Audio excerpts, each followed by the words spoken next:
Good Or evening and welcome to Adventures in Lollygagging. I'm Aaron, I'm your game master, and once again we are back to Friday night's Hyborian Tales with the new monolith Conan, the Hyborian Age. We've got Ashley back. We're going to meet her new character a little bit later on. We're going to take a minute. We're going to let everybody remind you who their characters are, and then we're going to jump right into the story. So take it away. Is I am playing Earl Hook. He is a very friendly old man. He prefers animals to people, and he likes to steal kills from people. this is true. He does do that. It's unfortunate, but I am Valiant. I'm just here to help. I like to read fortunes sometimes, and I have an ability now that will capture a soul and give somebody a +2 modifier if we were to talk about it like that. Who knows what that looks like? But I'm definitely going to give Urhog some magical boosts here and there. And I'm excited about this. I'm Lancia. Don't worry about where I'm from. And I feel like I can flex a little easier than before. Yeah. Fantastic. And to remind everybody what happened before, our group met with a friend of Alancha's and went along to out through the Pictish wilderness, taking a few weeks to find their way to the coast. And they found a land bridge that took them out and uncovered a tomb where they thought there would be riches. Alancha's friend stayed above with the horses because of a bad leg, while everyone else went below. They fought giant scorpions. They found a magical dagger. Alancha's friend got throat sliced and thrown down into the pit amongst them. They moved their way down and encountered Thule, the Formless, a demon. Everyone decided to run, but instead they managed to kill it, with Urhog taking the last strike, using his magic to bring Thule down. They slipped through a crevice to lead them back out onto the island. But as they got out, they were engulfed in a smog of sickly sweet smells. I believe it was Urhog, or perhaps it was Valian, who had thought that it might be the Black Lotus. And that was their last thought before they slipped out of unconsciousness.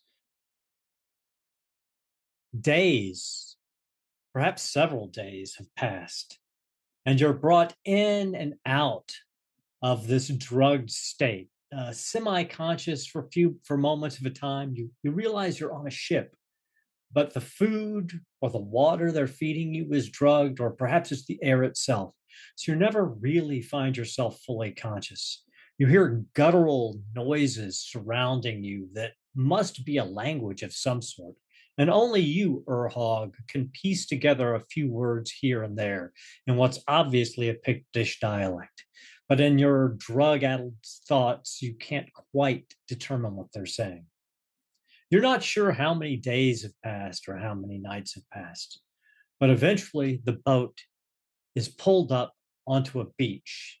And it must have been several hours since they last drugged you, because you're beginning to recover your awareness. You're beginning to remember who you are.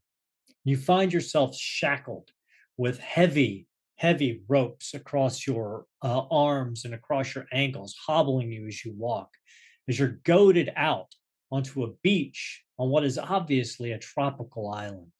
Off to the east, you see the beach curves around, and it looks like shipwrecks off in the distance. And off to the west, you can see a dense jungle, and you can hear the sounds of animals and smell the smell of swamps. But with spears prodding into your back, you're slowly forced up a trail. A gentle slope at first that gradually grows, and as you get to a small plateau, you can see in the distance a mountain belching smoke and fire, and you smell sulfur in the air. You're forced into a hut and down and then a skin flap is shut over it, and you are left alone.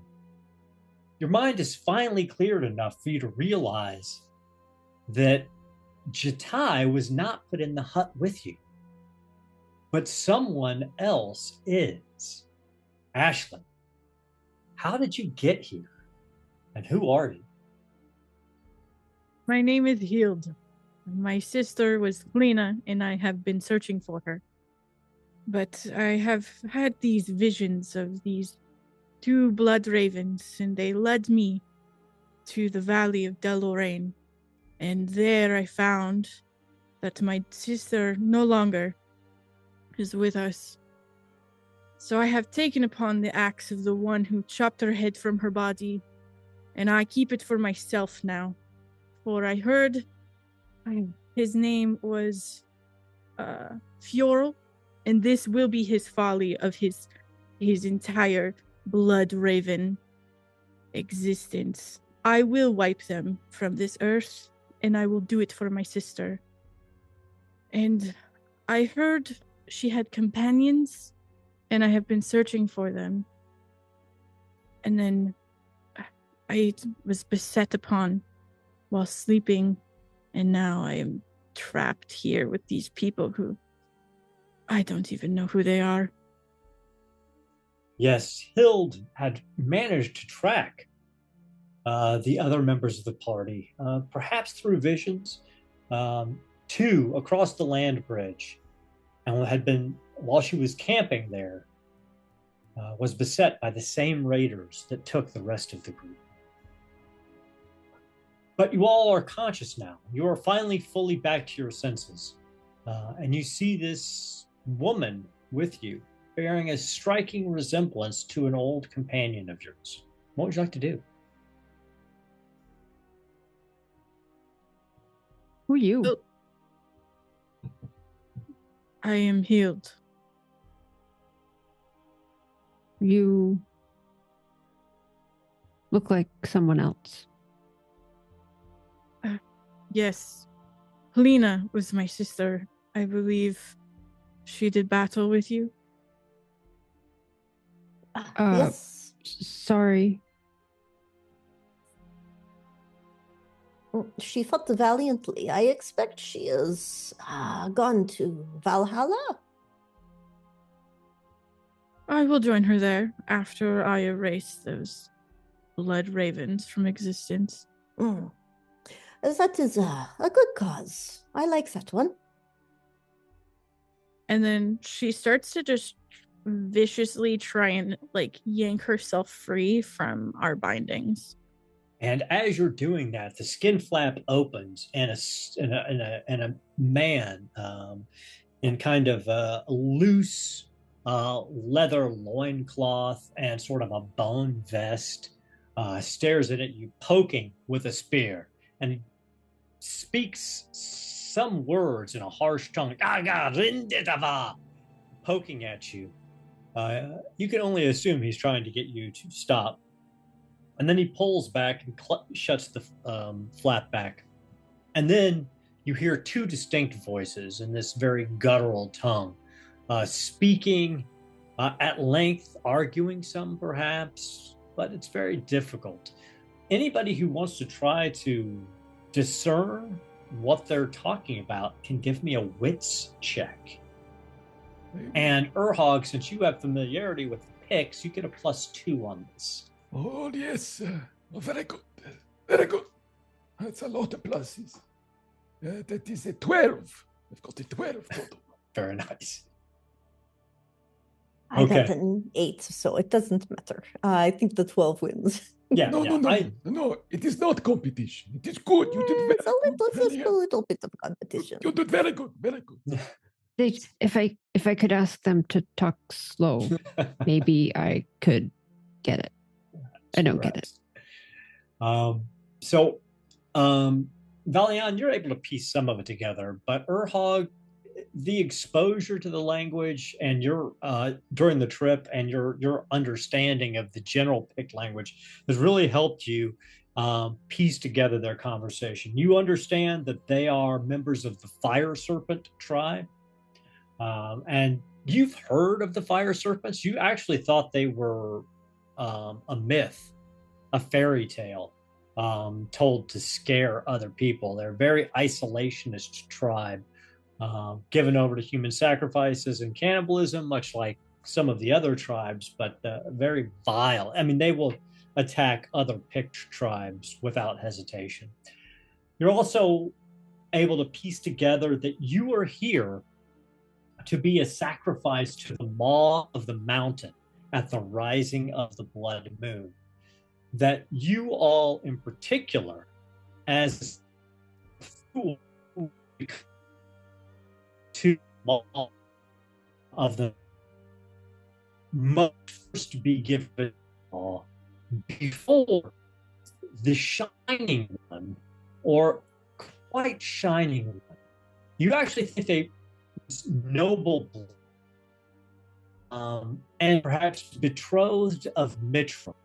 These they use is difficult to understand, but this betrothed of Mitra and her Kitai consort must be given at the apex of the blood moon to satiate the maw of the mountain, and ask forgiveness for this the serpent, the fire serpent's failure to protect Thule. Would Urhog sort of believe then that the Katai kind of shining one was our friend Jatai? Like, is that the vibe he's getting? Yeah, you're thinking. I mean, Okay. It would make sense that this is who they're talking about, because he was wielding the knife as they watched. That you were. Urhog was one who killed Thule, but he was not wielding the knife that was the bane of Thule. So you have your feeling. Urhog would turn to everyone like, "Oh, good news! Our friend Jatai is betrothed, and we are gifts. We are going to be sacrificed, of course. But to the what did they say? Maw of mountain. Yes, on the blood moon. So, but good news, bad news situation. Good, our friend, matrimony. Bad. We are going to be eaten. Isn't there something? We'll get out first. They're gonna drag us up all the way to the. No. I think we want to get they out will before probably that. make us walk. Yes. Oh yes, that would be good. It'd be very disappointing since we will miss reception. Yes, I think it is better we miss the ceremony. Honestly, we get him safe, right? We get out. We get him safe. Oh yes, we should probably get him. It sounds like yes. Sounds like a wedding he does not want to go to. There is no kind that you want to go to, though. To be honest, you don't want They to do tend to be long. And Elantra kind of like turns up her nose at that, and Elantra wants to see if she can scooch to Urhog, and then see if kind of, with her hands being tied, if she can try to loosen his bindings.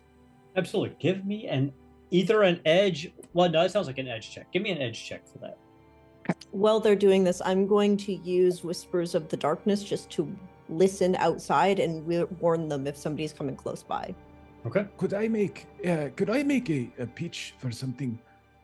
So I have like flavored Urhog's spell casting by saying he like digs out these little talons and such, because it costs life points for me to cast. So that's how I've been flavoring it.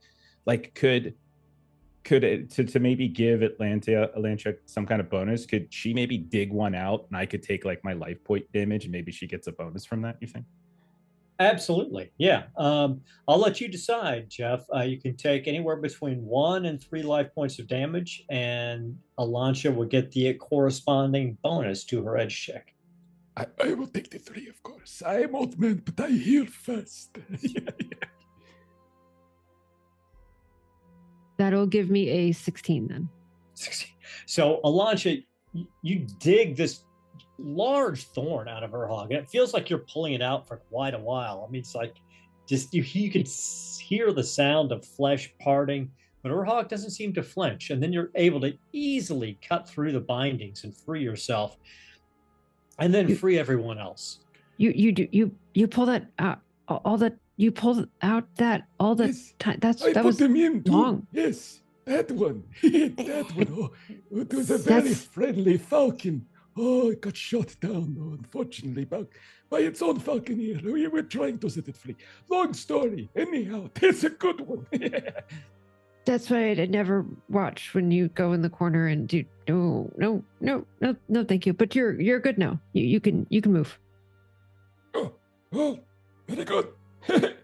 Yep, you can do your ankles, and she'll do Valion, and then she'll sort of like thank you. Look at Hild. She sort of comes around, doesn't immediately kind of loosen. She's just sort of looking at you. You do look like her. We're close in age, but I was on a ship for years, so when we were supposed to reunite, I found she was on her pilgrimage with Chitai. So we must get him back. We did not hurt her. We were friends. Yes. And Elantra's just looking to make sure that Hild seems to believe this. Yeah, no, I'm gonna release her and she's gonna like kill us because we got our sister killed, kind of a thing. So that's what she's looking at her face as they're She's talking. been given like the whole story of like the entire battle from people who watched it, and so she knows that her sister died valiantly, but her rage is still focused more at the Blood Ravens, and she's curious as to why her sister would have aligned herself with you all, and that's mostly just curiosity out of anything. Which is a shame, because as a king of PvP, I would be completely down. That's not true. Just sort of still. To be honest, without your chance, she would slaughter us. True. Yes. Don't kill us. There's no reason to. Did you kill my sister? No. I believe you. I was told that you did not. I don't trust Easy. Did you trust Lena? Yes. Then you can trust me as well. I would not dishonor her that way. Words. Ooh. They get hard sometimes. And Elantra looks at you a little bit longer and then just sort of shrugs and says, okay. And then she'll kind of come up behind and release you. You have weak, tiny body. You need some muscle. And she kind of just flexes her bonds as you assist her in getting out. And Elantra tries to stand up and doesn't get any bigger than when she rushes over. I am for sneaking. Yes, and you are also being very loud right now. Valion, what you heard with your spell is you heard these same two voices, but they've moved a little further away, and you hear them rummaging. It sounds like they're picking things up and putting them down. You hear the sounds of metal against metal, and the like. In the distance, you hear other voices, but none particularly close to you.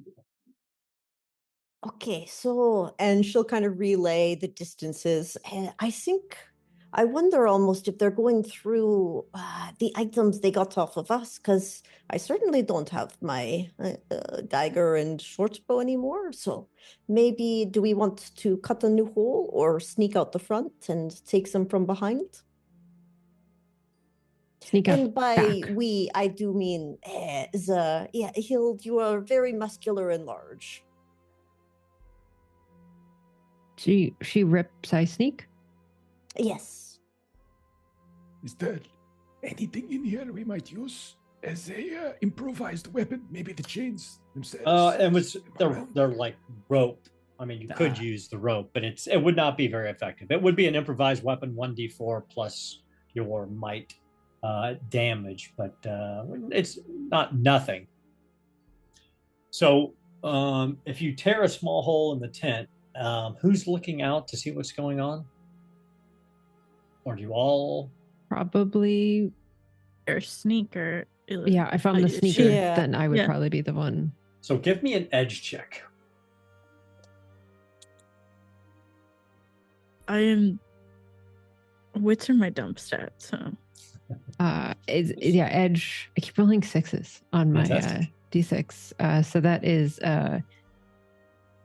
13. 13. And as a reminder for everybody, because it's been a couple weeks since we played, don't forget about your flex die. And if you get a max on your flex die, let me know. So I was excited last time because I got a 7 on my now D8 flex die, but haven't rolled an 8 yet. So with that, you see these two picks. You recognize the one that came in. You see another one.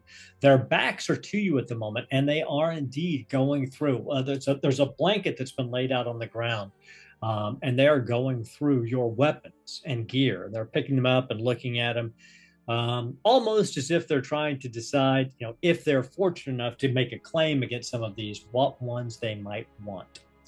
As you're scanning around, you don't see anyone else. You hear also in the distance other voices, but you don't see anybody directly in front of you. You do see the path leading up and away from the small encampment and the trail that leads back down towards the beach. And that's about all you see. So Elantra will kind of bring her head back in. There's 2 right there.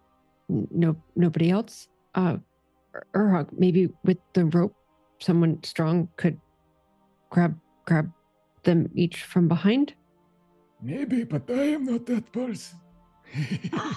I don't mind touching one of them, but certainly someone should deal with the other. Elantra full on turns to Hild. That is the implication. So what we're going to do here is we're going to do contested, basically sneak checks against their awareness. So you'll make an edge check, they'll make their edge checks. They've got a -1 because they are focusing on something else. If you succeed, you're basically going to get to ambush them. And if you successfully beat them down before they get a turn, they're not going to be able to make a sound. So it's basically an assassination sort of attempt here.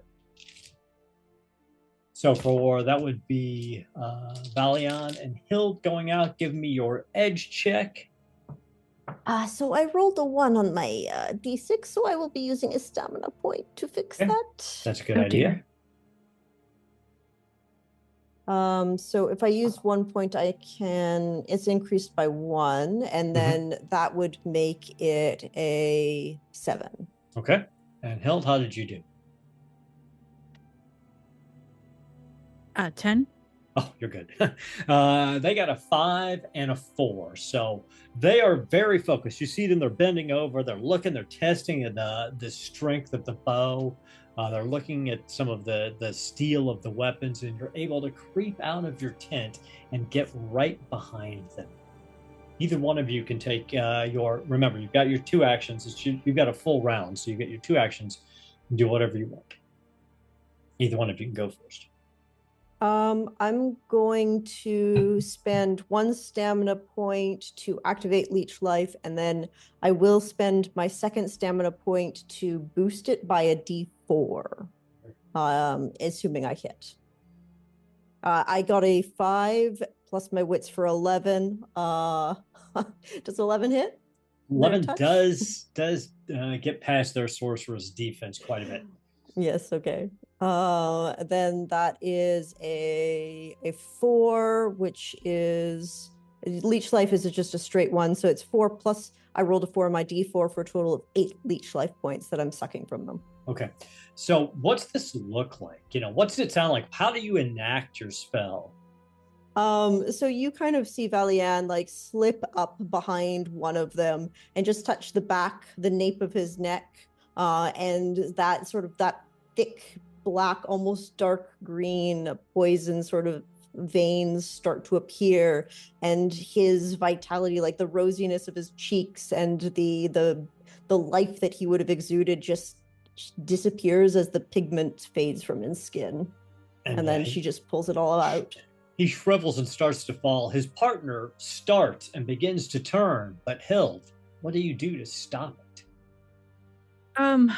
Hild is a simple woman. She reaches for this small man's head and twists. So let's see if I can actually do it. Okay, give me a might check. +1 on this, because he does not expect this to come. I have, I can use my second action to help Hild if she doesn't do enough damage, by the way. Okay. So I got a 6, 7, 8, 9, 10, 11. But I also have... Oh, I'm not rolling for damage yet. Okay. So 11 definitely hits. You're able to easily grab his head and begin to torque it. How much damage do you do? Let's see. Ooh, I only got a 1 on my flex. That's sad. I got another 6. These dice are so nice to me today. 11, 12, 13 damage. Ooh. So you grab his head and you're used to breaking the necks of other Azir, of Vanaheim, of Northern warriors, and you grab his head and you twist, and you don't even think it's that hard. And a second later, you're looking in his face because you've twisted his head completely around, and the spine is just sort of snapped out of his neck, and a little bit of blood is oozing out as he settles down to the ground, quite dead. As both of these Pictish hunters have been eliminated silently. Like to imagine inside the tent, Elantra was sort of like tugging on like Urhog to like watch them through the slit. What is? And he's definitely not. He's just kind of looking around for like little flecks of, of like leaves on the ground and like just picking them up and eating them, like just randomly. That tastes terrible. Oh, that's good. They killed him already. Quick. Oh, Let's go. Wonderful. Yes, good. Aaron, I do have a bit of a cheesy mechanics question. Okay. Because the hit points can't go beyond their amount like the stamina points can. I got a +8 hit point. Could I just have used my second action to pump and dump, pump those into my leech or my stamina leech and gain a stamina point back? You mean cast that? Yeah. Yeah. Yes, and then, the extra. I mean, mechanically is probably not accurate, but I think it makes sense. The vitality is surging through your body, and you redirect that magical energy and recover your stamina. Makes sense. I appreciate you. Thank you. It's the fun, right? You gotta have fun with it, right? Yeah. Here are our weapons. No, is this yours, Hild? Looks familiar. Yes, it is the one that killed my sister. As she, because this is a big fucking axe. Huge axe. Yeah, it's a big two-hander. You watch as she just flexes as she grabs it and then just rests it with one arm upon her shoulder. Points me in a direction and I will kill for you. Wait, my stars. Wait, and Elantra has like all of the throwing stars and like the javelin, and so like it takes her a little longer to like collect all of them and like get them all where they need to. So you guys are crouched down, you're getting your weapons back up. You still hear the sounds of voices around you. You've got a decision to make now. Are you going to go up this trail, perhaps towards the smoking volcano? Or are you going back down towards the boat? Or down towards the beach where the boat came up? Are you going down the hills to the west and into the jungle? How do you want to proceed? Asked them before we murdered them where Jatai is located. Are there any additional tents around us here? There are a few. This looks like a temporary encampment that basically they probably come here and stage for wherever they go from here. And the voices you hear off in the distance, you hear some further north or some further up the trail.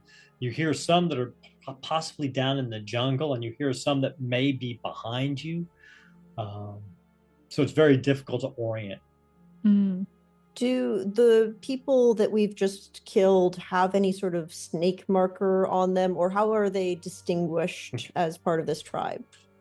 The one thing you do notice is the very pungent aroma, and it looks like they've covered themselves in some sort of muddy ash, with figures drawn like skull faces and these ashen tattoos across their bodies.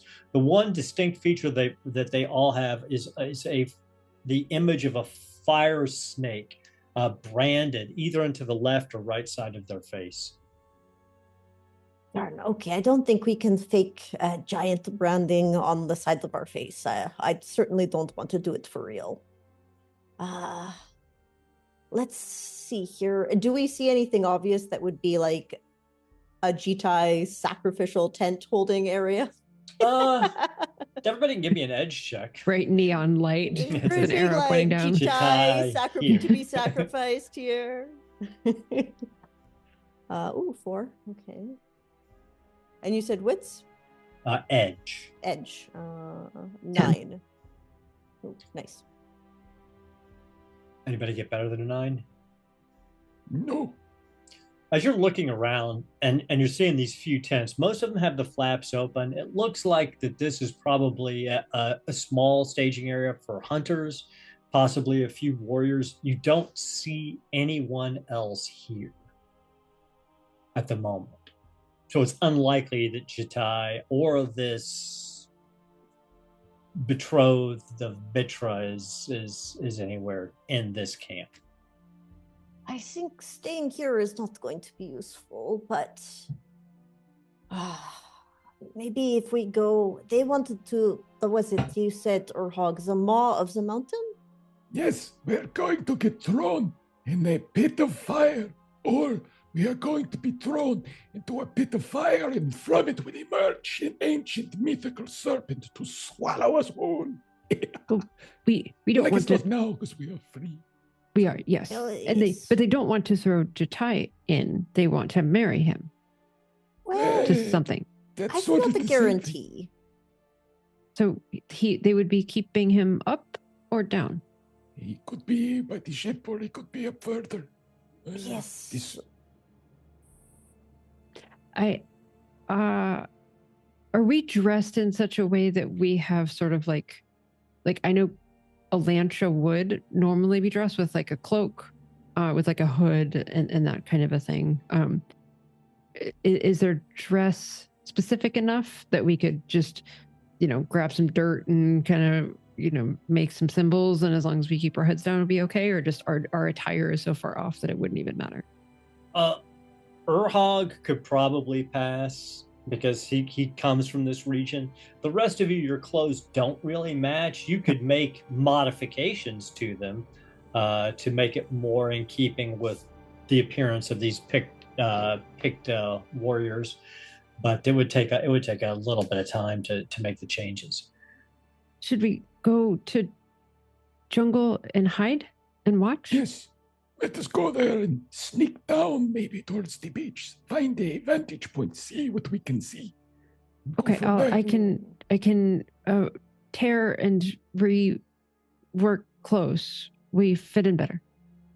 Just maybe we should put the bodies in the tent. Yeah, and maybe we should take some of their outfits. Oh, yes, smart. If you want to rework, I don't think. Well, we can dress Jitai up. We should move quickly, though. We are fortunate there are only 2. There could be more soon. Alicia's pulling one of the bodies, whatever the smaller of the 2. She's pulling probably one the of them one back into up. Yes, that one. Pulling that body into the tent and then disrobing it. Okay. So you quickly are able to take the clothing from these 2 and bring them into the tent. Now, did you want to go back down to the shore, or do you want to go down into the jungle? Jungle, hide, watch. Okay. So you begin to make your way down into this thick jungle. There's not much of a path. There's more of a game trail. The humidity is high. It almost feels like you're wading through water. mosquitoes begin to bite at you, and you can feel and hear animals moving in the underbrush. It takes you about a half an hour to get down off of the slope, and it opens up into a large swampy area. And you hear great trumpeting noises, full-throated croaks and growls. And in the distance, you do hear voices, but they are far removed. What would you like to do?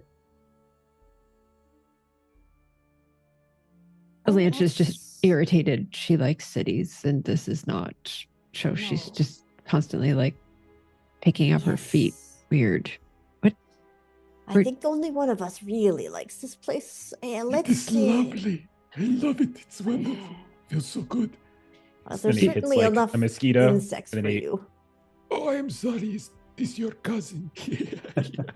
No, I believe that one is yours. We should hear what they're saying. Should I climb up and look? There could be snakes in the trees. They like Yes, to let's find a hide safe above place. the vipers. Be careful. Urhog, if I You would listen... watch for me, right? Yes. So you're in these muddy reeds that are about calf deep. Urhog, you do hear voices in the distance. Yes. It sounds like they're harvesting. The word they use doesn't make a great deal of sense, but it sounds like they're harvesting some kind of animal feces. And then give me a witch check, Urhog. Okie dokie. That is 9. And then it kind of clicks in for you when you hear this kind of trumpeting growl, that the word they're using is means jungle dragon. They're collecting jungle dragon feces, and that clicks in for you. The smell of whatever they mixed with the ashes is jungle dragon shit. Oh, they are collecting the feces. Yes, it is. Yeah, we could get more of your. We could jump them, get them. On them, take their clothes. We could take all of their alchemical ingredients, set them back a bit, maybe make them miss their time.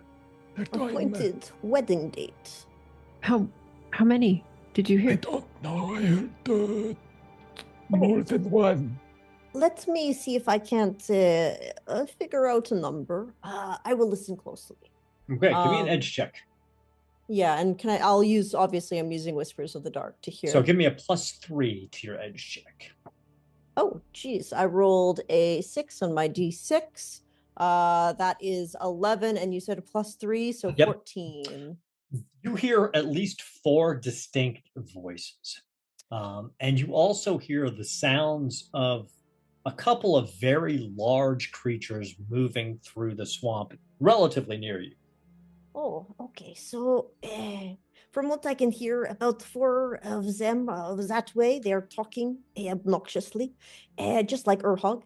And then just over there are maybe a few large creatures that are actually alarmingly close to us. So we might want to move away quietly.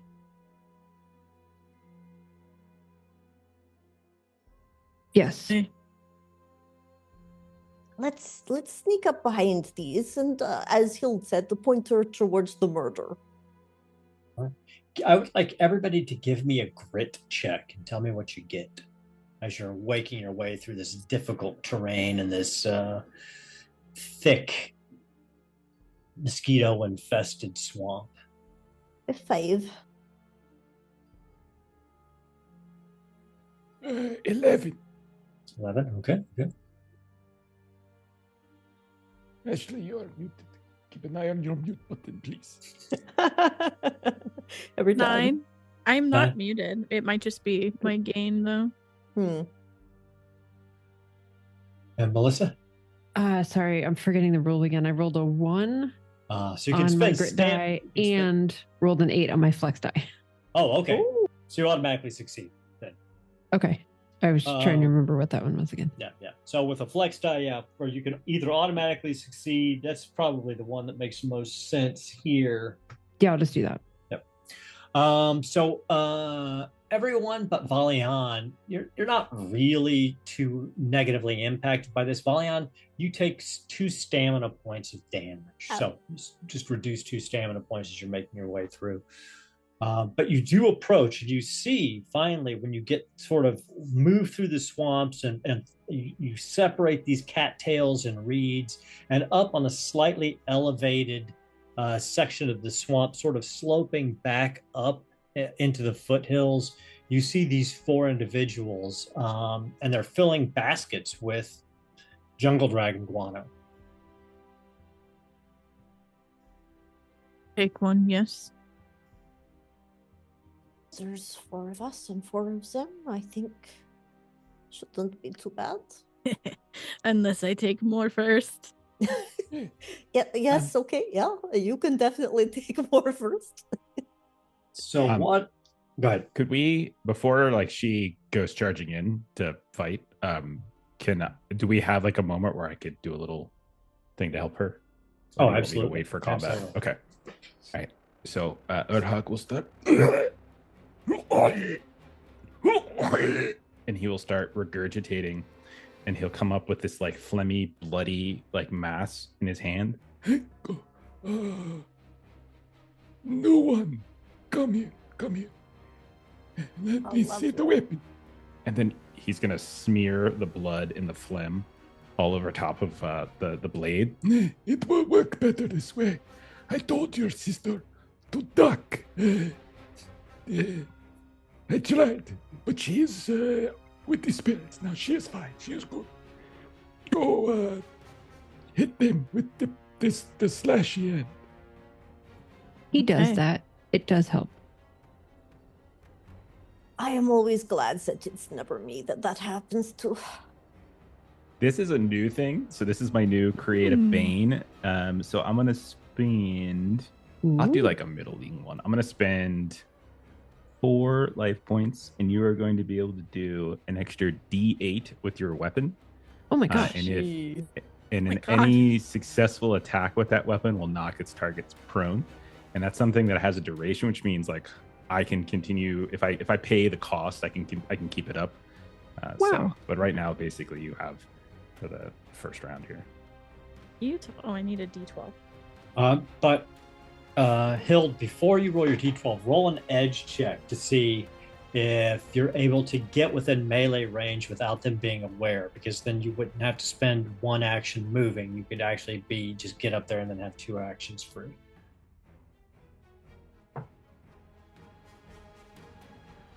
On my flex dice, so close. 5 and 5, 10. Okay, you do exceed their edge check, so they don't hear you, and obviously they don't smell you because all they can smell is dragon shit. And you're able to quietly move up to within arm's reach of them. So you've got the 4 of these individuals with their backs to you. What would you like to do? You got your 2 actions. Yeah. I'm gonna swing. Okay, you get a +2 to hit this first round because they are completely unaware of you. Okay. I don't. Okay. Let's see. Not that you're going to need it, but So this is 2 hit. Okay. to hit. So 8, 13 to hit. Yes, that's a hit. Okay. Now I'm rolling damage. Okay, D12. Oh my god. Axes Plus are a so D8. brutal. Plus a That's D8. it from me. Plus your might. Plus a D8. I think this person is very dead. Oh yeah, I gotta do my flex still too, right? Yes. All of that. Okay, but All flex the is an dice. 8. Oh my god. So I got a 10 on my D12. That's enough. I got a 7 on my D8. I got a 5 on my D6 and a 5 might. Okay, You yeah, already that's more than killed enough. That's So, more. pause though. I have murderous frenzy. Oh, +2. because from Brawler and from the North. I know, in Murderous Frenzy. Does This is 30 good. do I'm glad it? you took this. This is awesome. Yes, this is perfect. So tell us about Murderous Frenzy. Murderous Frenzy. Every time the character kills a minion with an attack, they automatically kill a second minion of the same type within touch range. Right. I have to be armed with a two-handed heavy weapon to use this skill. So you swing across your axe, and you take this first guy's head completely off, and then you just extend with your one arm. And the axe goes through completely through the torso of the man standing next to him. Just splitting him in half, and then the axe comes around, and you've got your next action. My second attack. Okay, let's see if I hit. Oh my god! Do I still get +2 on this one to hit? Yeah. I mean, that was a heartbeat. That's all that took. So Maybe there should have been more than 4 guys. Lex said bye. 10. Wow. 10 to hit. Look at my yellow dice is killing it today. Okay. Flex die. 12. Do I have a D8 on this one or just that Yep, first it's one? this Until I round. go. It's all round, yeah. Oh my Until god. I go Okay. again, yeah. Okay. So I got a Gandhi, right? Is that what we called 11? No. That's a Sauri. 11. Yeah, Sorry is 11. Gandhi is a 12. 14. 16. 3 to 4 to 5. 26 damage. All right. So I'll let you describe how you killed these two with murderous intent.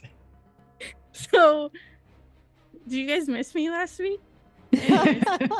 Oh my gosh. You watch as she, again, hefts this just ginormous axe and kind of, with like a strange fluid motion, she just kind of, again, swings it and hacks through both of them, like straight at the neck. So she gets one head, pops off again on the second one, and then the second one, it kind of cleaves down and takes off an arm as well as part of the head and clavicle.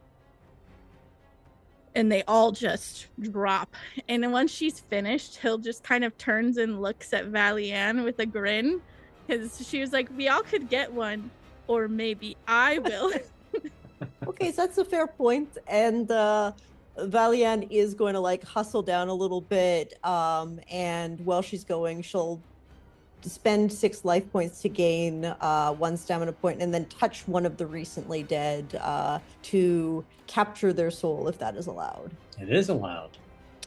And that is, so I spend 1 stamina point, which I just got, to use an action to touch a dead person, and their soul becomes mine, and I get a wits dice, which will give me a +2 modifier I can apply to a roll. All right. And that's good, because as you're casting your spell, you hear this trumpeting growl.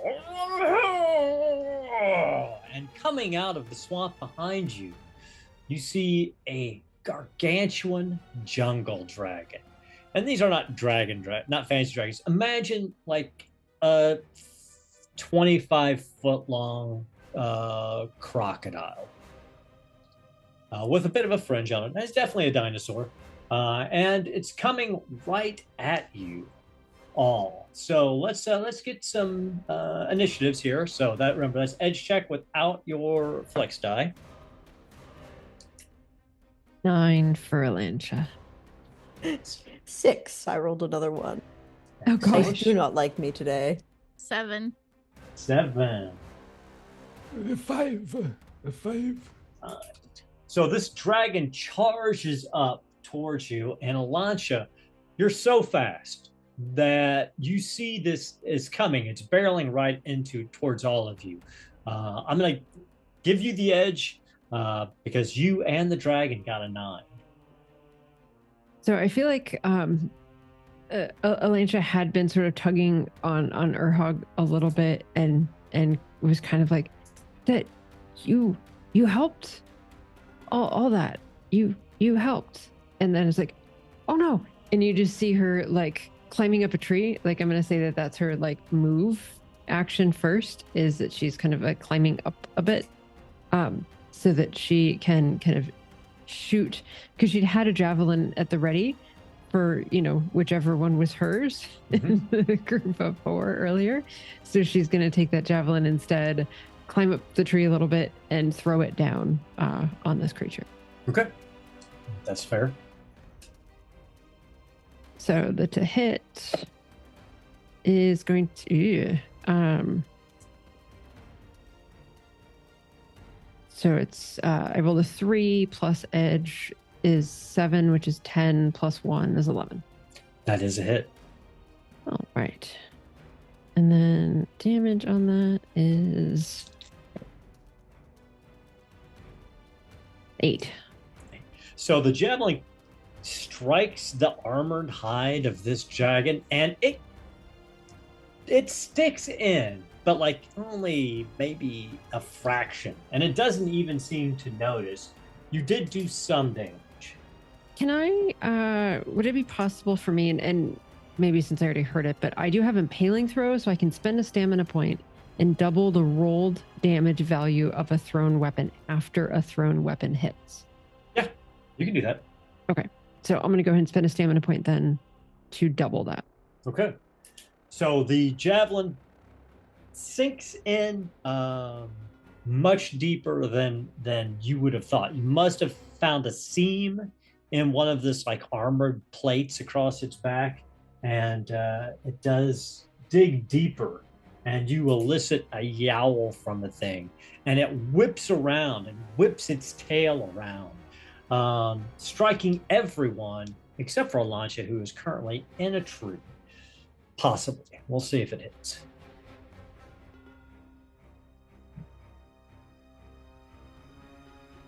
And I'm using the cool new dice that I got in the Conan Kickstarter because I got the physical stuff a couple of weeks ago, so excited about that.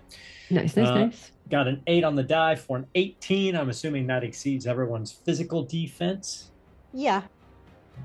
Okay. I actually took a talent that gave me 19. Oh, that's thinking. Shit. That is So thinking. close. Good. Yeah, so close. Like really got very very close smart. to that. That was quite smart. And it does 11 points of damage minus your armor. So if you're wearing any armor, otherwise it's 11 points of damage.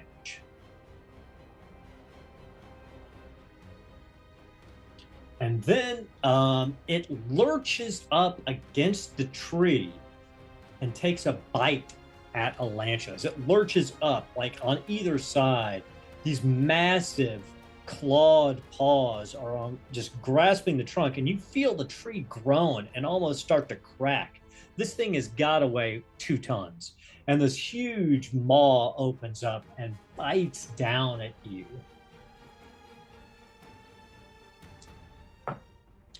Not a great roll. Let's see. It's 12. Yeah. Okay.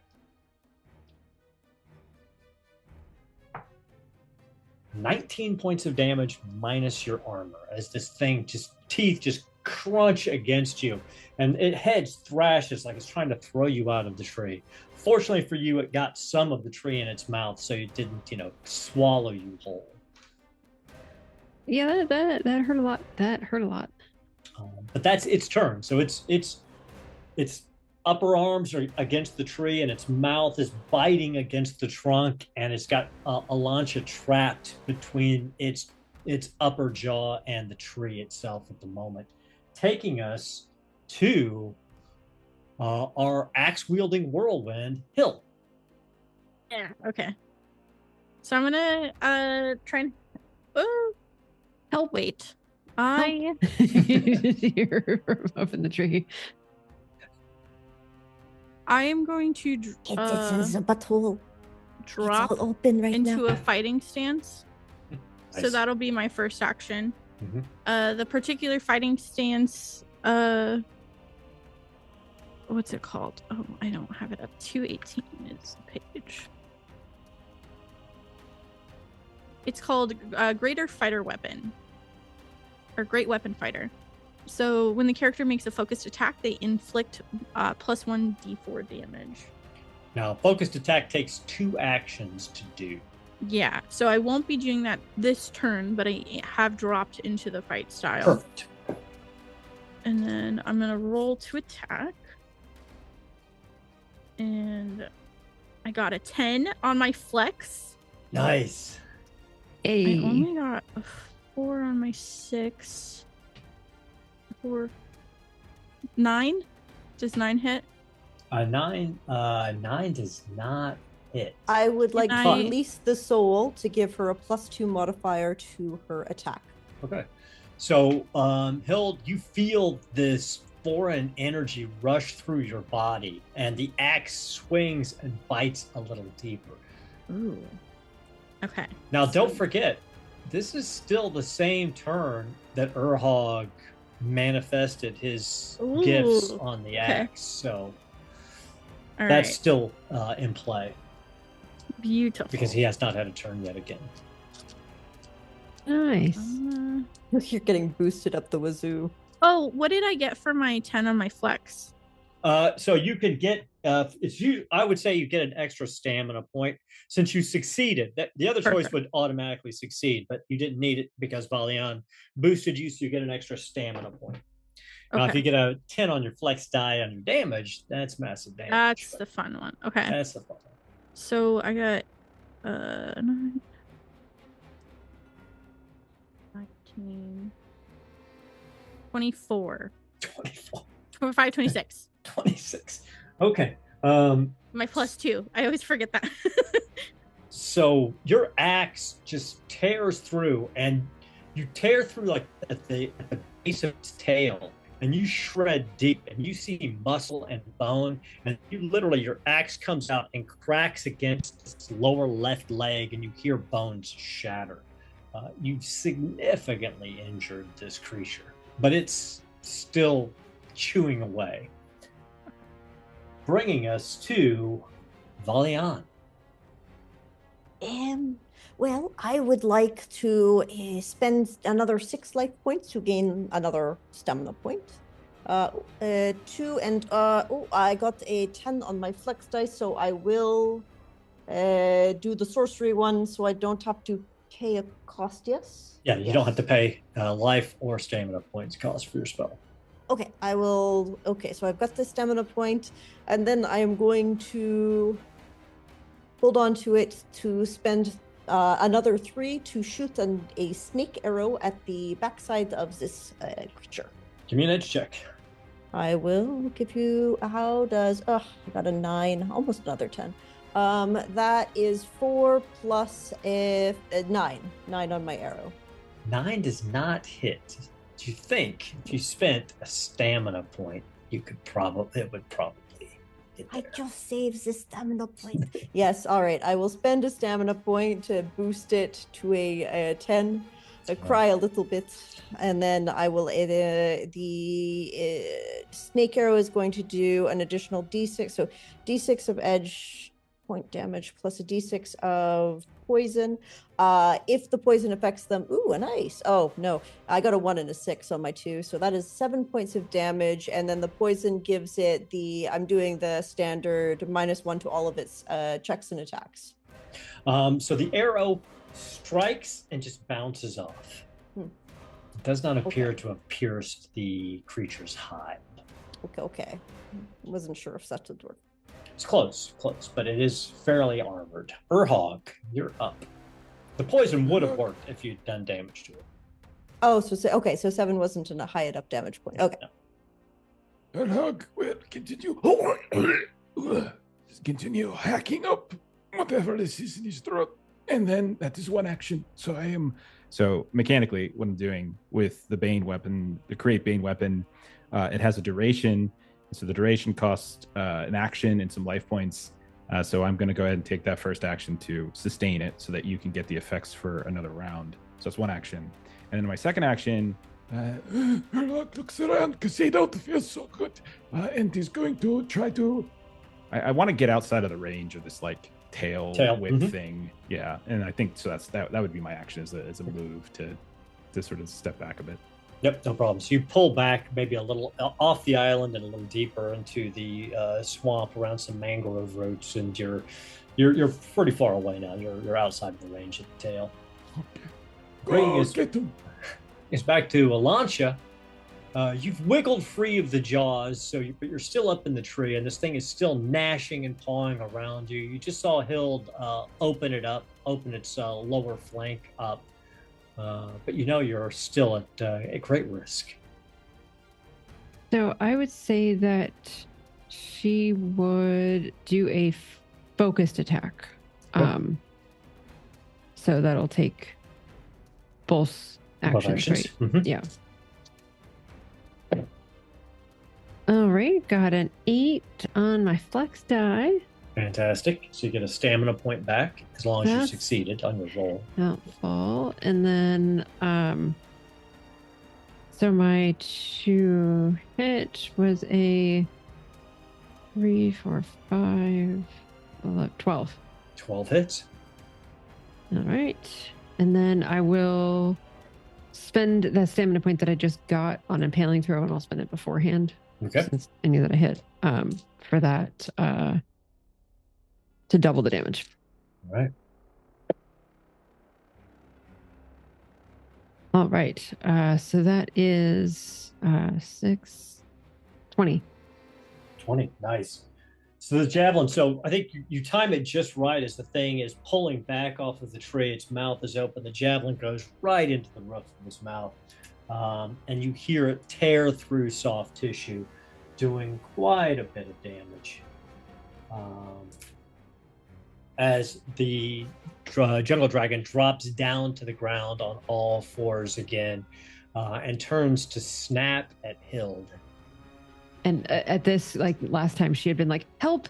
And then this time, as it goes down, she kind of like acts like she's tough and sort of like air kicks at it as it's like kind of like crawling away from her. Yeah. This is not a good roll for it. Let's see. Does a 12 hit? Yes. Oh, okay. Yes. An 11. 11. I'll take 4 damage from that. No, I didn't. I mean, that wasn't damage. I just wanted to know if I rolled a 2 on the die, so I was just seeing if he would basically automatically hits as long as he doesn't get a 1. The damage itself is 18. 18. Is that Shepherd Buddy or just... No, just a Hild. That was a bite attack. Minus your armor, of course. I'll be taking 11 damage from that. Okay. So the jaws close down on Hild and thrash you around a little bit, but it's off balance because you damaged its back and rear left leg quite a bit, and then it spits you away, and then it's going to turn and again strike out with its tail, and that would be just at Valian and Hild at the moment. Ooh. And 19 to hit. Yeah. Hit. Oh, that would have even gotten Urhog with his new bonuses on this. The damage isn't too bad, though. It's only 7 minus your armor. Oh, okay. So the damage to its tail, obviously, it's lost a lot of its strength. And then jungle dragons get 3 actions. It slams its body into the trunk of the tree that Elantra is on. So I'm going to make a might check. Does really well on its might check. It's a 20 in total. I need... so the tree snaps in half, and it's starting to fall. I need Elantra to give me an edge check so she can land without landing prone. That's a 9. That's fine. 9's all you needed to land relatively gracefully. So you sink about up to your ankles in this swamp mud, but you do land on your feet without hurting yourself. I'd like to think she landed in like superhero, and so then her like face is kind of in it, but she didn't take any damage, and then she's just like kind of coming up, coughing. Like yeah. Hild, you see Elantra land as the tree comes cracking and falling down. The jungle dragon is before you. So I dropped into my fighting stance already, so I will be making a focused attack, which gives me +2 on my to hit. My flex die, I said no.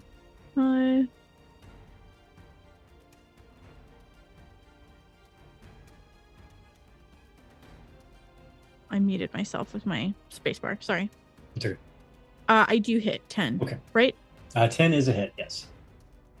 Okay. So that gives me a D4.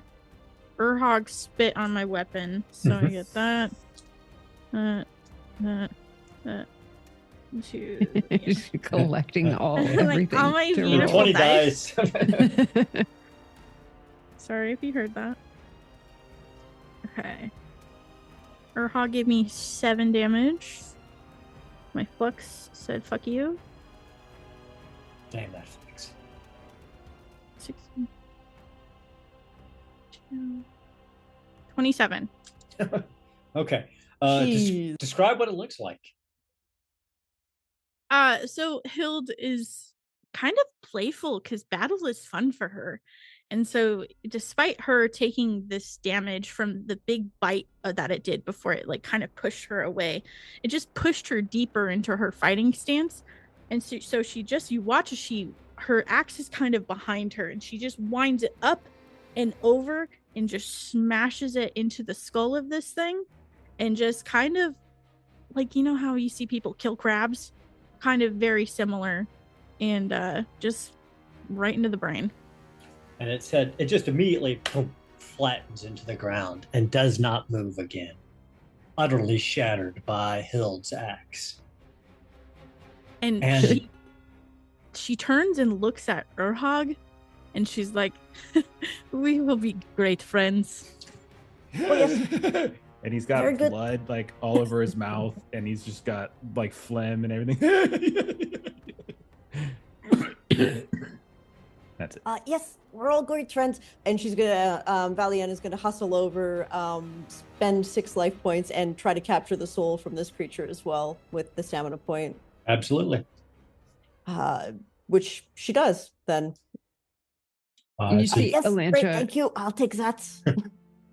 Elantra, she was like spitting out kind of this mud, and then because she was crouched down when she landed, now she just got this spray of just like everything from like that killing blow, and so then she's just like, oh. And then so she's sort of looking at Hilda in this sort of combination of like, that was really cool, and did you have to do that right now? Yeah. If you let her, Hild will like help you stand, and then she'll take like part of her shirt and kind of like wipe at your eyes to like help your vision, and then like just kind of like put her hands on your shoulders like she's setting you back down. Like, oh, great work. Urhog does that to my javelins, and I sometimes I still miss. You did good. The swamp is deathly quiet with the death of this jungle dragon. You're covered in mud and dragon droppings and blood from these Pictish hunters. What would you like to do? You can at this point take a recovery if you'd like, which is basically like you would take a half hour or so to bind your wounds and get your breath. If you'd like to. Yes, I think I would vote for a little bit of a break. No, yes, everybody, picnic time. Let's sit on the dead body. It's kind of like a log. I think it'll work. A little squishy. I want to, we take the other 2 with the cloaks, and these 4, what is left of them, and make us close. Absolutely, you can do that while you're recovering. Now, the recovery action mechanically, you get half of your maximum hit points back. So not half of your, so it's like whatever your maximum is, 50% of that back. And if that takes you back up to full, fantastic. And 1 stamina point if you're down any stamina. Was anybody like particularly excruciatingly in pain? Eliana, come here, you look bad. Come here. You're not going to speak. No, you don't need to do it. The blood coming out of everywhere is actually okay, maybe? You can get 5 more back. Okay, thank you. Too bad I can't give you guys like my overheal, because I get 22 back. Holy I think you crap. need it because you're gonna get hit a lot. Interesting. So, what would you like to do? You've spending some time. Alancia is making you garb to disguise yourself. You now have plenty of jungle dragon feces to mix with ash if you want to further disguise yourselves. How do you want to approach the next step in trying to find Jitai? Wait, I make dragon. Hold close nose. Valiant, stop complaining. It'll help. What are you doing with this dragon? Okay. I draw. And she's like looking at one of the like dead bodies and like mimicking what it looks like. I'm not particularly sure how good of an artist she is, but she's certainly trying. Give me a wits check. Let's see. Now give me an edge check because this is This physical smells terrible. artistry. 9. 9's good enough. You're able to make everyone look at least at a distance enough like one of the pics that you've seen that you think you could pass. Urhog, you can't see it, but I'm gonna do it anyway. And she's like sifting through this mat of hair to like draw this.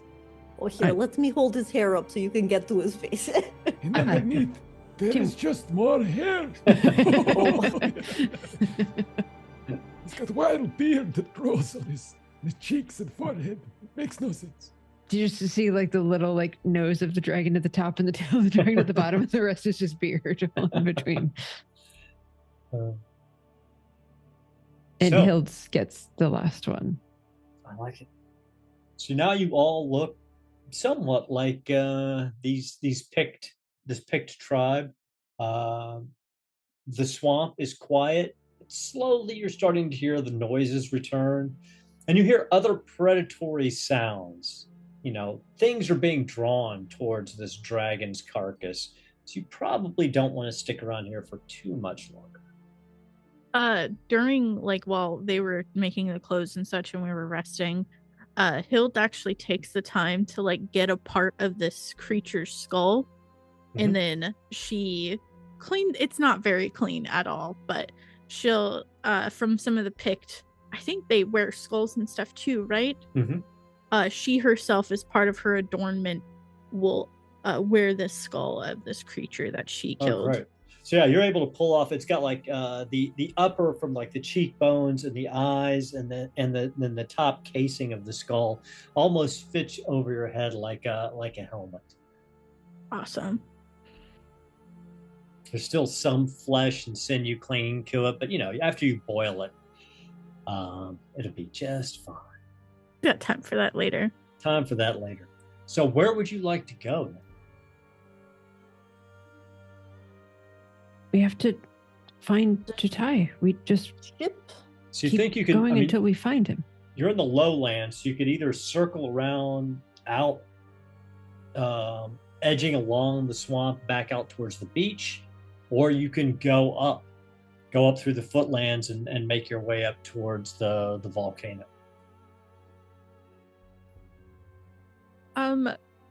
Not that Hild is the wisest among us. She's not.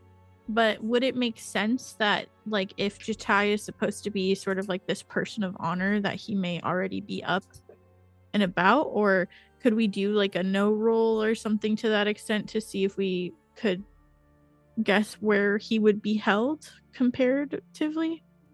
I think Urhog would have enough familiarity with picks that he could make a wits roll to have a better understanding of what the ceremony is probably going to look like. Okay, here I go. It's 11. So you believe that his betrothal to this, follower of Mitra, this noble, likely means that they would be being held fasting in ritual silence before the maw of the mountain. So more than likely they're being held near wherever they were going to be sacrificed and wherever you were going to be sacrificed. So probably near the caldera of the volcano. Yeah, let's just go up into the volcano and push them all inside. And then they go, we save him and run away. Yeah. Oh, we have to climb. I shall fly because I am a bird. Not really. No, I won't. But okay. I'm tired. Everybody give me a grit check as you make your way up using these game trails to get up back towards the path. 8. 7. 10. 9. All right, you're all okay. You're able to gut it out without really exhausting yourself, and then you get back, finally edge over onto this pathway that is winding up towards the volcano. And as you're going, you see other picks on the path. Some of them are kneeling and praying. Some of them are walking. Some of them are chanting. I need everybody to give me a wits check. See how well your disguises hold up. Uh-oh. I got a 1 on my d6. That would be a crit fail, right? So Yes. I will spend my stamina point that I just got, and I will continue to cry. So that would be 8. Okay. I also got an 8. Would I need to spend a stamina point to pass? Nope, you're okay. Urhog? I rolled a 6, so it's a 12. 12 is fine. So Why? as you move past these other picks, they look up, and it's not even like they really see you. It's almost like you could just see their noses opening, and they're smelling you, and you smell right, and your appearances look close enough. As you make your way up the sacred path, and then as the path opens up into a large cave, and you make your way in, and this is lit. It's like the backlit with red light from the interior of the volcano. The heat is unbelievable, and the smell of sulfur fills your nose. As you get closer, you see before you, standing right towards the lip of this volcano, a picked woman with her arms raised, holding a bone staff in one hand, chanting. And Urhog, you recognize she is calling for a blessing from the goddess of the volcano, from the maw of the mountain, and begging forgiveness for allowing Thule to pass, and promising great sacrifices once the blood moon rises. And surrounding her are 6 large picked warriors with weapons. Their backs are all to you. They're watching her and the volcano. What draws your attention immediately is to the left, against the wall, you see an attractive young woman with long black hair, torn gown, obviously terrified, wearing the holy symbol of Mitra as a torque around her neck. And chained next to her is Jatai, unconscious, but breathing. Not the first time a groom has been unconscious on his wedding day. No, What weddings have you gone to? If Jatai was here, he would laugh. He was like, Oh, sure. that is like efficient. They are like ushers. So, are there like others? Is it just them, or are there like other picks that are like in this area, like in worship? No, not at the moment. This just seems to be this priestess and her cadre of bodyguards. You expect that this chamber is large enough that they'll probably all filter in as it gets as it starts to come towards night. But at the moment, it's just them. Now could be our chance to get our friends. Oh, yes. Okay, I think you're right. Unfortunately. And you said Chitai is unconscious, right? That is correct. He's right there. Okay. Assume. Yes. Like Urhog will hack into his hand again, like, And then we're like kind of like, just super casual. Just reach out and smear it on the axe and be like, go get her. Say you object. You object to his advice. Speak now.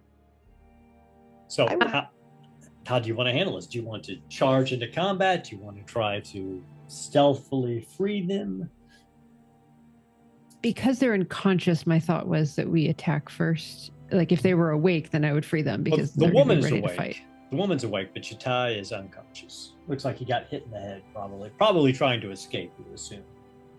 I think it's better to do the murder first and then rescue the people. Yeah, I was thinking about if we let them go first, it helps the numbers. And then she sort of looks over to Hild and shrugs, like, Yeah. I've never fought a caster yet, so I may get wrecked. they have very low physical defense, but they have high sorcery defense. Or at least that's what Duel was like anyway. Yep. So, and that's typical. That's fairly typical. So, if you're gonna charge in, Hild, I need you to give me an edge check to see if you actually get surprise on these people against their edge.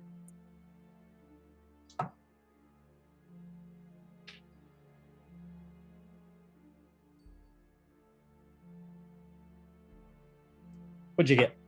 9. Okay, so this picked sorceress continues to chant, but the bodyguards around her turn as you begin to move, having heard you. So we're gonna go ahead and everybody's gonna roll initiative, and we will get into normal combat. Can I Was ask my- if I... Was my hacking into my hand and smothering on it, was that something that I got done before she rushed? Yes. Yes. So you're good until the next round. Yeah, you get a D10, Ashley, as I'm giving you the big gun. Because I think I coughed up some. That's not blood. That's my stomach. Oh, yeah, maybe you should lie down after the combat. I don't think that's natural. If I spent a what was it? Stamina. A stamina, would they still notice me? Yeah. Okay. They got a 12. I would Alright, also have to check. spend a soul on you. You would have to spend a stamina, and I would have to spend a soul, and then that just meets it. But I think they still would defend against that. So Yeah, they would still notice. So that's worth it. Yeah. So everybody, what you get? Oh, Nine. I get, 7. 7. this is edge again, right? Correct. Yes.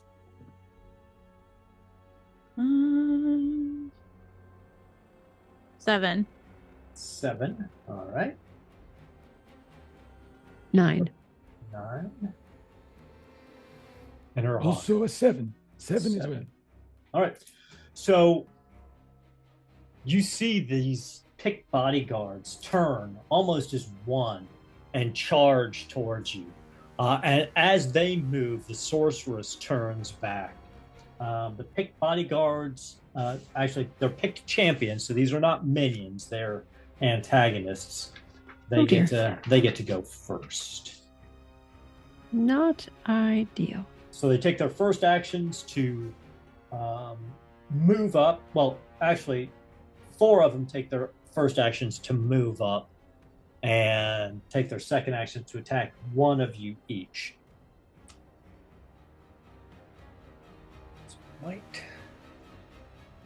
So first coming at Hild, because she moved closer, gets a 13 to hit. Yep. And you take 12 points of damage minus your armor. Okay.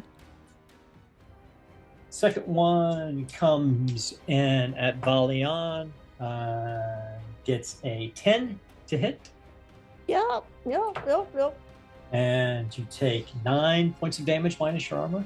I don't know what this is. This armor you keep thing, mentioning. I know. It's just Alyancha. Third one comes up. Gets an 8 on the die for 13 to hit. Yep. For 11 points of damage minus your armor. And then Urhog, the fourth one, closes in. Does not get a good roll. Gets a 6 to hit. Still good. Okay.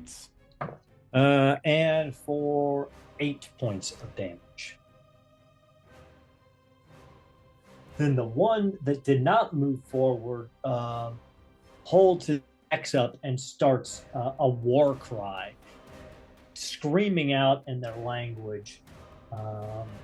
That takes his entire turn, but mechanically speaking, all picks get +1 for attacks during this combat. And that brings us to Alyancha. So I would say that she would know to target the sorcery people, that she may be better able to hit them. So I'm going to say she will, and let me know if I need to move first or not. But she would go for Caster Lady. Okay. You will have to pivot. Well, this way, you can stay where you're at and take a -1 to the attack because this champion is right in front of you, or you can try to put some distance between you and him and then throw. So you can take a move action and then throw, or you can just stand and toss. Your turn. Okay, so the one right in front of me is the one that's doing sorcery? No, he's just attacking you, but you need to get some space from him. I see. Okay. Yeah, hit and run's got to be the other direction. Okay, so yes, I will move first, get some space, and then I would still then like to attack the sorcery woman. Absolutely. Okay, so I can't do focus because I had to move, so this will just be a regular javelin throw. That will be a 14 to hit. 14 hits. No doubt about it. Wait. Okay. I will spend a stamina because I love this impaling throw.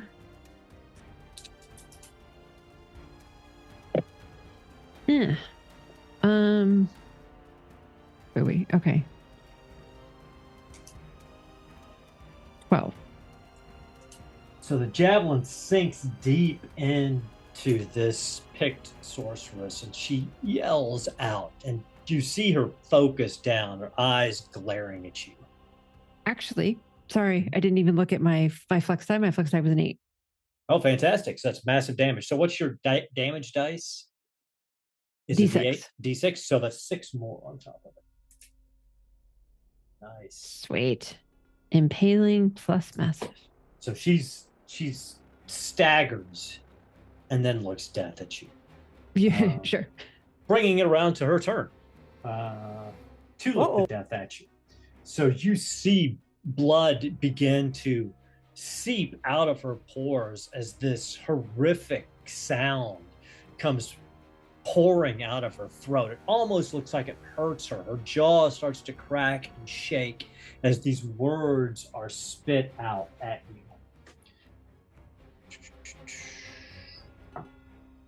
Does a 16 get past your sorcery defense? Yes. Okay. You take 10 points of sorceress damage as your body is wreathed in hellfire, bypassing any armor. Okay. And you have -1 to all checks and attacks for the next round. Okay. Until this woman acts again. And then you see her slamming her fist against her body, and it almost, you see the flesh start to quake, and it looks like almost like black ash is hardening across her body. Like she's getting shielded. This could be. Yeah. And now this brings us to our group of 7s. Hild, Urhog, and Valian. Go in whatever order you'd like. I think Hild should go first. Okay. No, one of you doesn't want to try and attack the lady to see if you kill her? Nope. She is at a distance. If so I you go would have to before move to you, her.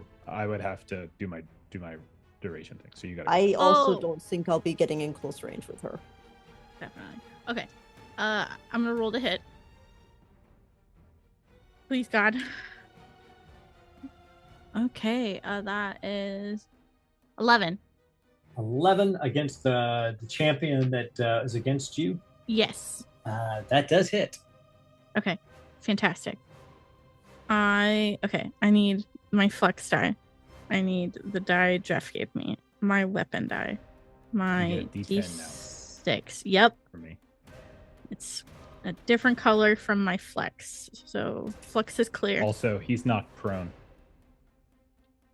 Oh, when I hit? Assuming he doesn't die. Like this didn't come up in the previous one because like you Kept killing You him. just kept killing them right away. I mean, technically they were knocked prone, I guess, when they died. Very Yes. prone. Not very prone.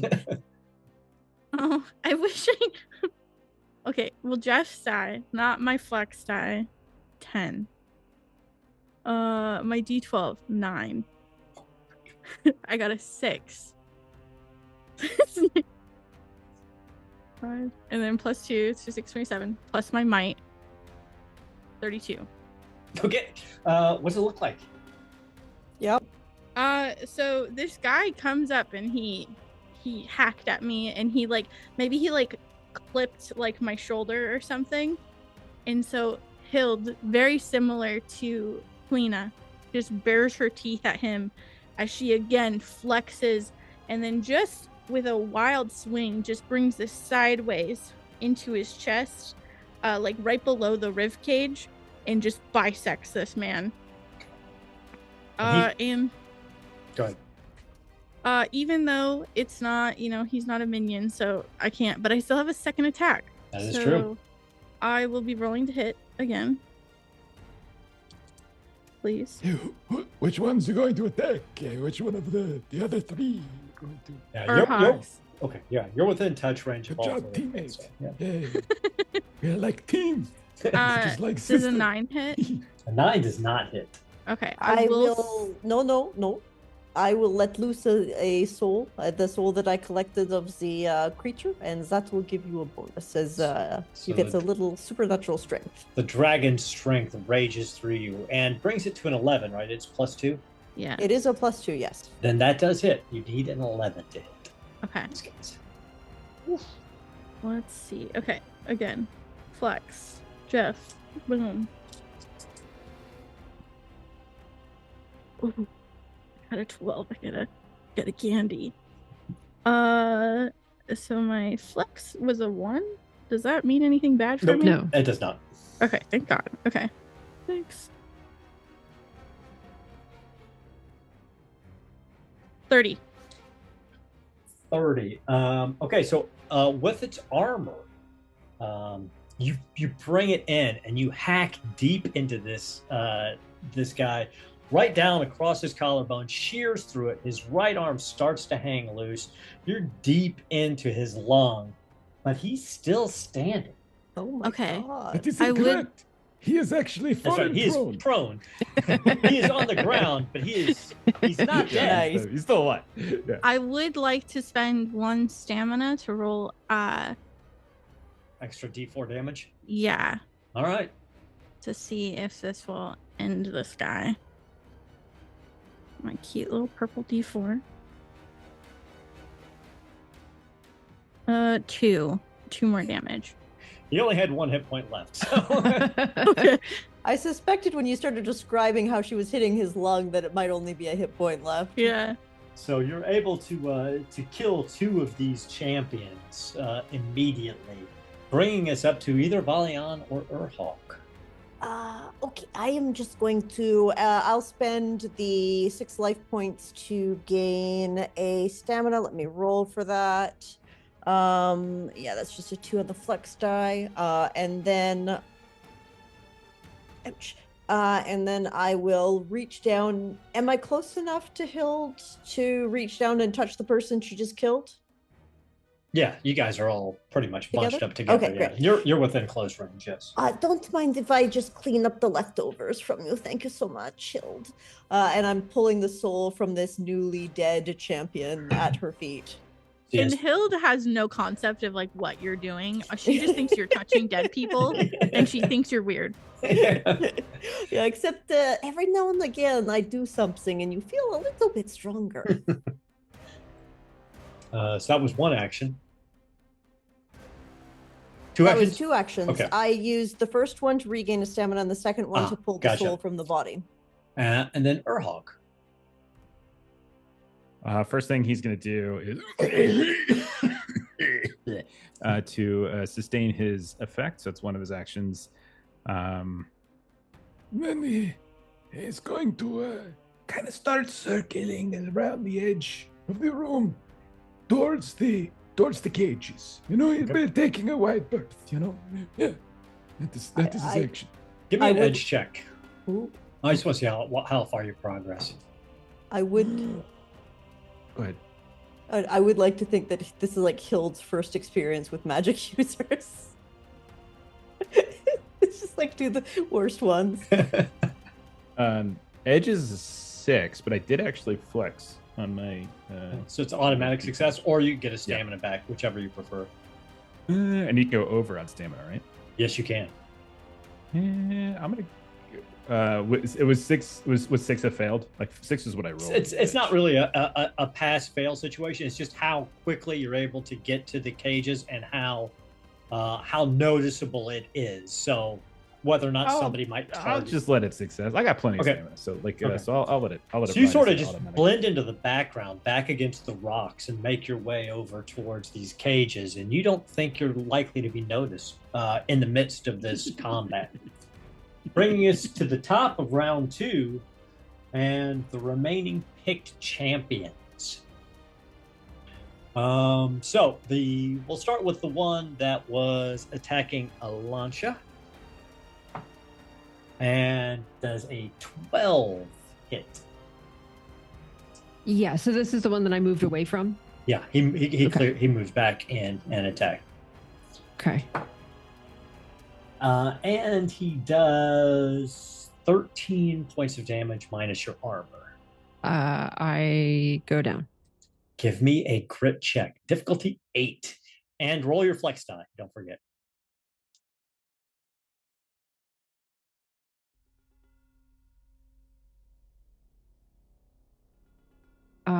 Exactly 8, and I rolled an 8 on my flex die. Oh, you automatically succeed then. And in fact, when you roll your max on your flex die when you're doing a death roll, I think you get something special, but I'll look that up in a second. So you guys see Alancia drop, but she's still breathing. So the blow was bad, but it wasn't a death blow. Balian, the one that was on you. 13 to hit. Ouch. You don't have to do this, so I'm not here. I've not pulled a weapon.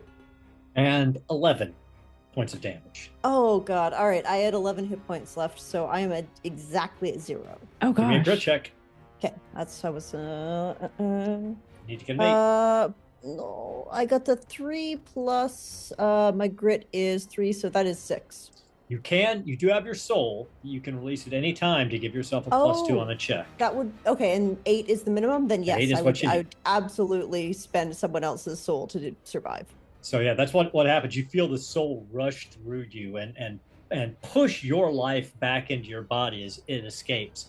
But Valian also drops to the ground from these blows. The third picked champion moves up towards Hild. Gets a 14 to hit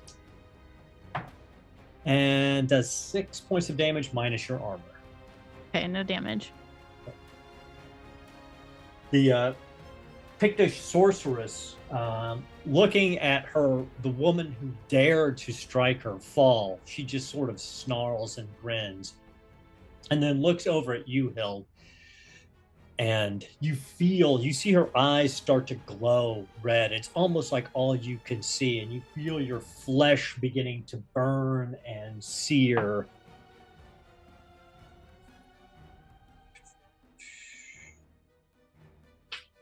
Does a 10 get past your sorceress defense? Oh yeah, wits is my dump stat. So you take 10 points of damage bypassing your armor as this hellfire begins to cook you from the inside out. And you have a -1 on your checks and attacks for this round. Okay. Or until her next turn. Okay. And then again, but you see her stagger back. So this is obviously draining her greatly to cast these spells.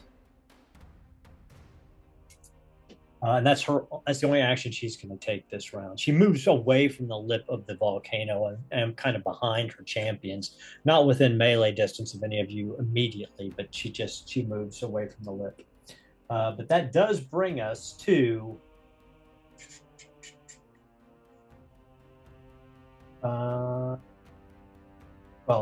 either Urhog or Hill, because you're the only two who are. So I'll probably go first so I don't lose my thing. Yep. So she's still up. How many big dudes are there still? There are still 3 big dudes. Okay. The damage from this woman is like the first thing that truly hurt. So I would like to move away from them. Towards her. How many moves would that take? Just one. I mean, you guys are all within close range, so you can get to anywhere in this chamber with just one move action. Yeah, so I would like to make the move action towards this woman, and then I want to hit her. I like it. So you close with the sorceress. Her eyes go wide as she sees you.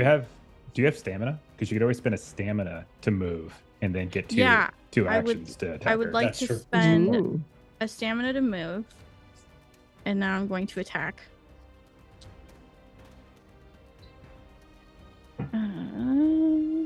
So that's a 8. Does an 8 hit her? To get my damage bonus. An 8 does hit her. Okay, her physical defense is a 7. Okay, so I'm going to hit this woman now. I expect pretty hard. I hope so. Oh, I'm missing. No, I'm good. Yeah.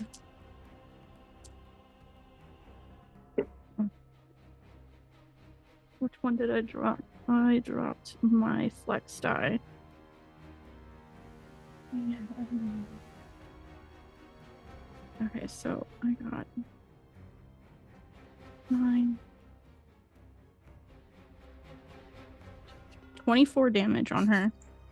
And then let's see if my flex, because I have to get a new one. No, 7. Okay. Even with the spell that she cast to protect herself, you crush through this blackened char that is covering her body, right through her rib cage. You feel your axe burst her heart as it comes out the other side. And she just crumples, her eyes never leaving your face until they glass over as she's laying crumpled on the ground, dead. The 3 champions pause for a moment. You have 1 action left. What would you like to do? I would like to attack another one if I can. You can. You're close enough. Okay. Because she had moved up behind them, so you're all relatively close. Perfect. So I have 5. Maximize that bonus. 9. A 9 to hit does not hit the champion. You could spend 2 stamina points if you had it to get it to an 11, which is what you would. Yeah, I'll do that. Okay. And remember, if you get down to your last stamina point, you can spend that on damage to get massive damage. Yes. Okay. Not that you've needed massive damage so far. It just makes me she does massive damage at baseline. She is massive damage. Urhog's additional is insane. Okay. I do more damage with you swinging than I do with my own spells. I do more damage making sure that she hits than anything I could do myself. Exactly. Okay, Yeah. so my clear, flex, 10. Nice, massive damage. Okay, and then Jeff gave me 6. I got 7 on mine. 17, 18. 22, but massive damage adds my might, right? No, adds to the total of your weapon die, which is a d12, so it adds 12. Oh my god, okay. So describe what it looks like as you wreck this guy. So from her swing against this caster woman, she just kind of, again, takes a lunge forward towards another one, and then with her axe swings low up and across his body as she's, staring down at these other two who are still standing. And they are looking terrified. But Urhog, it is your turn. Yeah, Urhog's going to continue to call as he's by the cages now. So first action, he's going to sustain. So your weapon's still good. And then the priestess of Mitra, or I don't know if she's a priestess, but yeah, she's here. Lady of Mitra, we need your aid. And he wants to see if he can can you try to break her out of here? Absolutely. He has a staff, something like that, just kind of smash it or whatever. You can either give me an edge or might check whether or not you wanted to try to, loosen her bonds or break them. Either way. Oh yeah, I'll just, because I'm gross. I'm coughing phlegm and blood in front of her. Then I'm gonna rip out a talon from my skin, and then I'm gonna use the talon to cut through her binds. So edge, you said? Yep. Okay. And I'm trying to remember, I have a lot of stamina. Is there anything I can do with stamina to get a bonus on my edge check? I mean, you can spend stamina to get a +1 or 2 points of stamina to get a +2, but that's after the roll. So see what you get for the roll first. So I got flex is nothing. I rolled a 6 total. So if I need more than that, I can spend stamina. 6 is enough. I mean, you're gonna free her. She won't be free. I mean, she won't be fully free until next round, but you're able to cut her free. Okay. She's We need your aid. Thank you, whomever you are. I am your Urhog. I am child of Jeppelsog. They're not important right now. You need to focus. My friends need to be helped. You have the power of Mitra funneling through you, yes? If not, this was... She looks at you, she goes, I'm promised as a priestess to Mitra, but all in the Duke. I'm the Duke's daughter, so it's required of me to become a priestess of Mitra. I don't actually have any sorceress talents, though. Oh, well, shit. That's okay. It's okay. We still save you. So you're freeing her, bringing us back to the top of round 3. The sorceress is dead. I am going to give a wits check to these two champions. Because bad shit's happened to them. One of them yells, scoops up the sorceress's body, and Urhog, you hear a couple of words, but it's basically begging for the maw of the mountain to accept them. And he leaps over into the lava pit with the sorceress's body. The other champion, though, looks death at Hild and swings his weapon. And does not get a good roll. Let's see. He's not very smart. He is not probably he's hit not wise. still. He got an 8. This is dumb stat. Yeah, 8 still hits. Oh, it does? I have a Okay. 7, so... Oh, okay. Gets much better on the damage roll, though, for 13 minus your armor. Okay, so 6 damage. 6 damage. And then he swings around again to try to strike you a second time. Gets a 7. You said 7 is... Is my physical defense. Okay. It meets... Not so good on the damage this time. 7 points of damage minus your armor. So no damage. Okay. So this first strike comes through. He bashes through your defense. Then he comes on the backswing and just catches a glancing blow against your armor, and it skips off, bringing us to you and Urhog. Hild is going. let's hit this bitch. Okay. 8, 9, 10.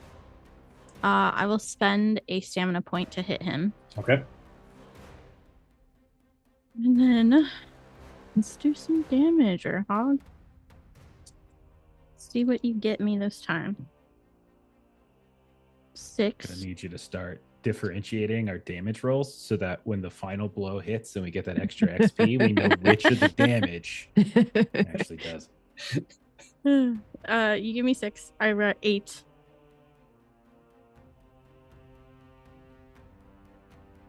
$25 damage. 25. So you tear into the side of this Pictish champion, and just entrails start oozing out. But he's prone. He did get knocked off of his feet due to the strength of the magic of Urhog's spittle, but he is not dead. Well, we got my second roll, so let's go for it. He is prone, so you get a +2 to hit on this one. Perfect. Not that you've had problem hitting, so. Well, I rolled a 3 this time. 3, 4, 5 with my +2. 9. 9 does not. Does not hit. Prone is a -1 defense versus melee attacks. Oh, so definitely doesn't do it. Narc. Jeez. I'm just kidding.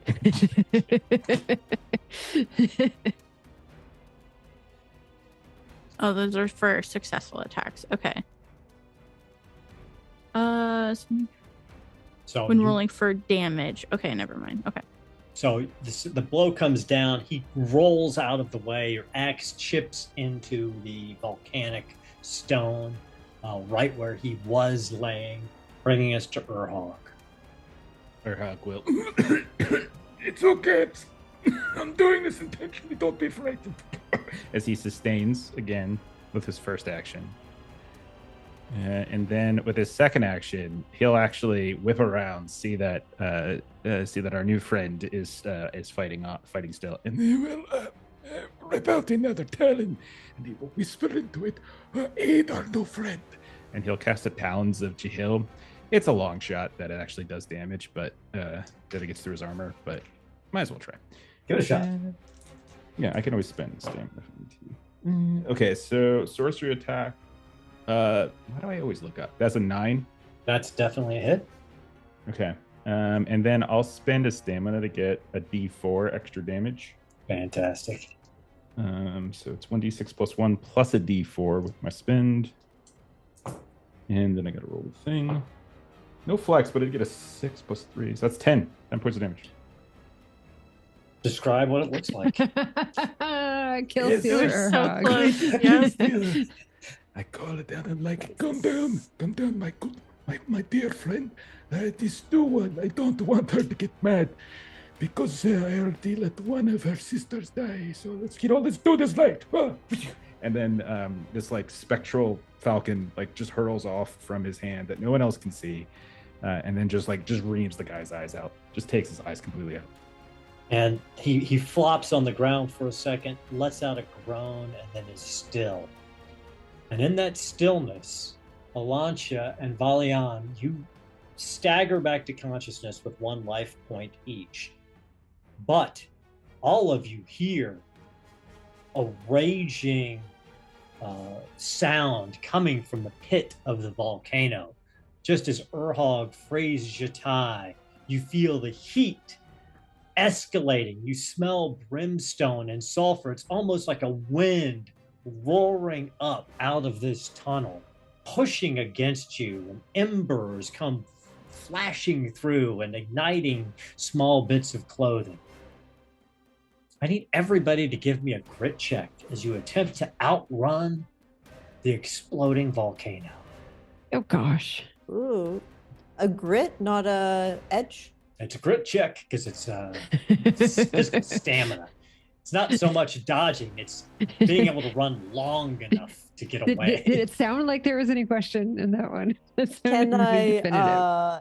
Can I use Chilling Presence to lower the temperature in our immediate area so that running isn't so bad? Not that much. It's more the molten rock that you're worried about. I mean, the temperatures will definitely cook your lungs, but Well, that's a 5. 5, okay, not good. Nope. 10 for Hild. Yeah, that's good. So I have an 8, but I did get another stamina point. So if I need to spend 1 Eight's or fine. 2 stamina points, I will. 8's fine. Urhog, how'd you do? 11. I rolled a 5. I have 6. You could run forever. So I am sturdy. So you're running down.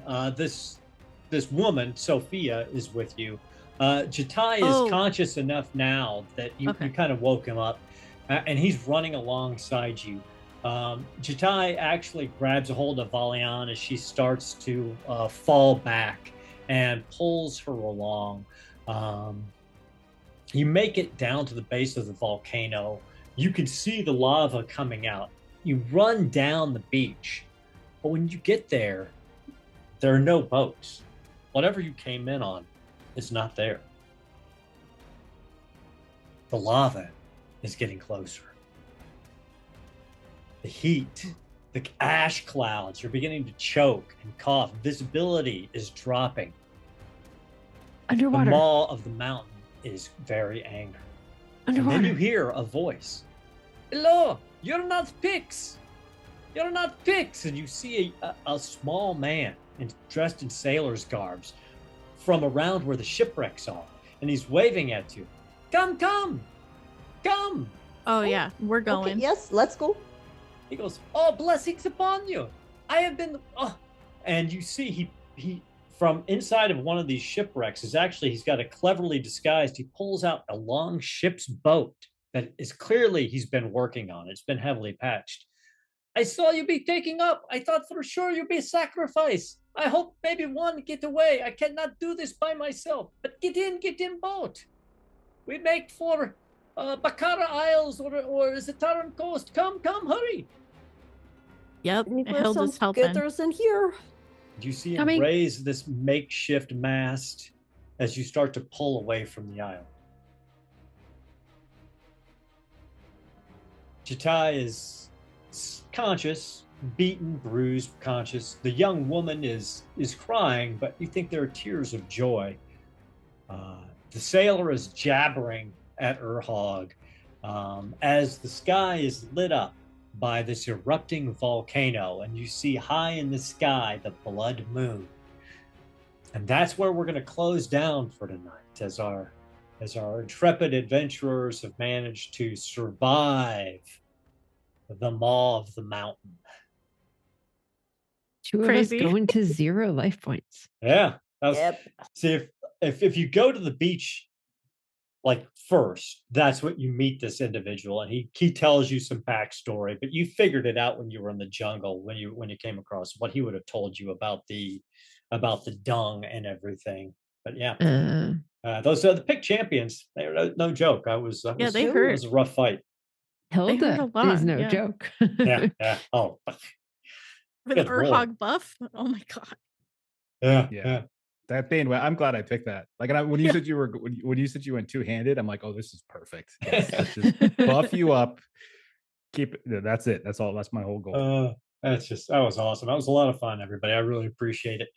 I needed this tonight. It's been a rough couple weeks, so definitely needed this. So I thank you to all my players for putting up with my shenanigans for tonight. Thank you for running. Yeah, thank you. This was fun.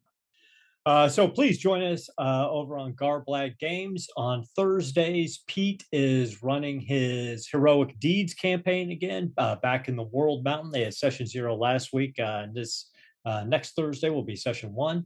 I'll be back on the 29th. That's a Wednesday for Warhammer Wednesday, continuing our Warhammer the Old World campaign. So please join us for that.